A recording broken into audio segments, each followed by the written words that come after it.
আমি এই মুহূর্তে রয়েছি জয়পুর জঙ্গলে।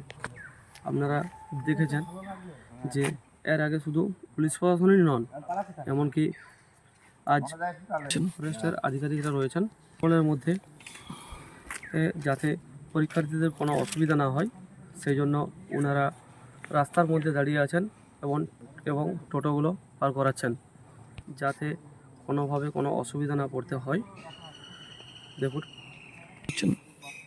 ওনারা রয়েছেন আর এইভাবেই গভীর জঙ্গলে ওনারা পাহাড় দিচ্ছেন, যাতে কোনো হাতি বা বন্যপ্রাণী এর ওনাদেরকে পরীক্ষার্থীদেরকে যাতে কোনো না কোনোভাবে অ্যাটাক করতে পারে, সেই জন্য ওনারা সেইভাবেই আছেন, বিশেষ নজর দিয়েছেন।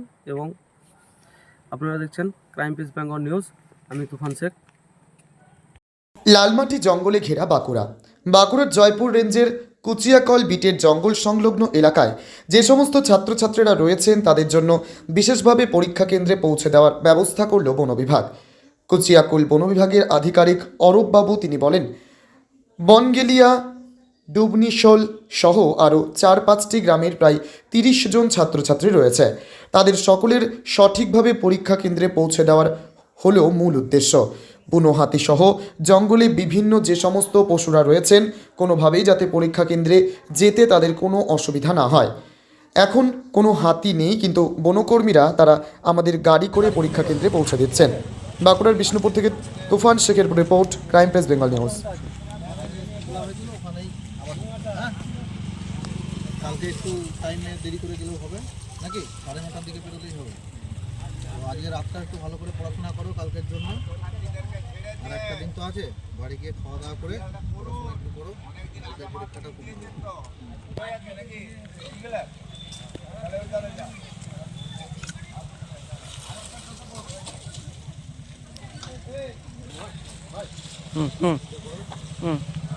অভিনব দেখতে পেলাম যে স্যাটেলাইটের মাধ্যমে বেশ কিছু জায়গাকে চিহ্নিত করা হয়েছে যেগুলো হাতি পেরোয়, এছাড়াও খুবই জঙ্গল।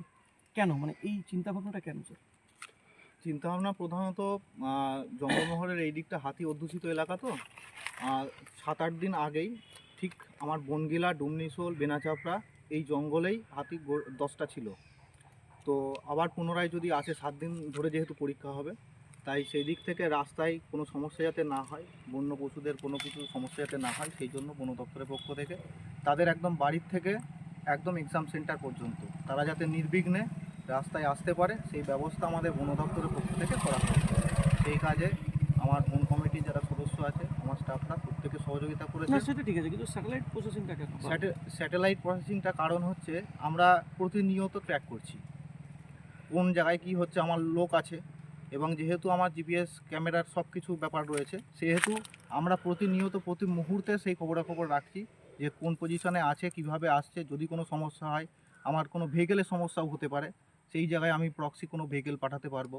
পরীক্ষা সেন্টারে আমাকে তো নিয়মমাফিক পৌঁছাতে হবে সময় মতো, যাতে পরীক্ষার্থীদের কোনোরূপ কোনো সমস্যা না হয়, সেই জন্য আমরা এই ব্যবস্থাটা করেছি। মানে শুধু হাতি ছাড়াও মানে মহিলাদের নিরাপত্তা, পরীক্ষা নিরাপত্তা? একদম একদম একদম, কারণ আমার এখানে 30 থেকে 32টা স্টুডেন্টের মধ্যে অর্ধেকের বেশি স্টুডেন্টই মেয়ে, তাই ওদের নিরাপত্তার ব্যাপারটাও একটা ভাবার বিষয় রয়েছে। তো সেই সব দিক থেকে মোটামুটি এইটা এবার চিন্তাভাবনা এই জন্যই স্যাটেলাইট।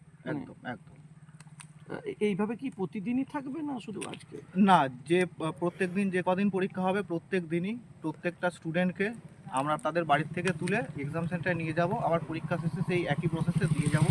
আর তার সঙ্গে আমরা এবছর এটাও করেছি, তার যে গার্জিয়ান আছে, গার্জিয়ানের ফোন নাম্বার, বাবার নাম, সেটার নথিভুক্ত করে আমাদের হেল্প ডেস্কে রাখা আছে। যাবতীয় কোনোরূপ কোনো সমস্যা হলে আমরা বাড়ির সঙ্গেও সেটাতে যোগাযোগ। মানে শুধু এক কথায় জঙ্গল নয়, প্রতিটা মোড়েও আপনারা এইভাবে একদম একদম গভীর জঙ্গলে রোগ রেখেছেন? একদম। কতগুলো পয়েন্ট চিহ্নিত করেছেন? আমরা যেটা আমাদের স্টার্টিং পয়েন্ট যেখান থেকে শুরু হচ্ছে সেখানে লোক আছে, আবার মিডিল পোর্শন যেখানে জঙ্গলটা মাঝামাঝি, যেখানে একটু ঘন জঙ্গল আছে রাস্তার ধারে, সেই জায়গাতে আমাদের লোক আছে। পার্শ্ববর্তী যেমন কমিটি তাদের লোক আছে, আমার ড্রপ গেটে লোক আছে। তারপর যে এক্সাম সেন্টার যেখানে এন্ড পয়েন্ট হচ্ছে, আমার হেল্প ডেস্ক রয়েছে, সেখানেও লোক আছে। মানে পুরো রাস্তাটা জুড়েই আমার ছড়িয়ে ছিটিয়ে বিরাট করা নিরাপত্তা আপনাদের। এবং সঙ্গে করে নিয়ে যাওয়া আছে, মোটরসাইকেল যাচ্ছে স্টুডেন্টস। আপনার নাম আর সাথে পরিচয় একটু? আমার নাম অরূপ ঘোষ, আমি জয়পুর রেঞ্জের কুচিয়াকল বিটের ইনচার্জ। ধন্যবাদ।